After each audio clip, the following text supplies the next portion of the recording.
Hello, today I'm going to show you how to recharge your motorcycle battery. In this case, it is a 12 or a 6 voltage battery charger in normal or speed mode.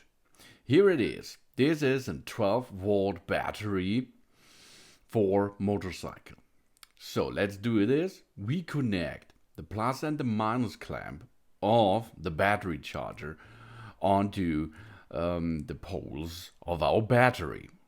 Now have a look that the connection is good, and now we get the energy into it by using this energy plug. And here you can see it's an older version of a battery charger. The ampere goes up to 4, for example. And if the ampere goes to 0, that means the battery is full charged. This is an old device. This is old school way. If you have a modern way, the battery charger will show you by an LCD display. You can see after a couple of hours, 0 ampere are reached.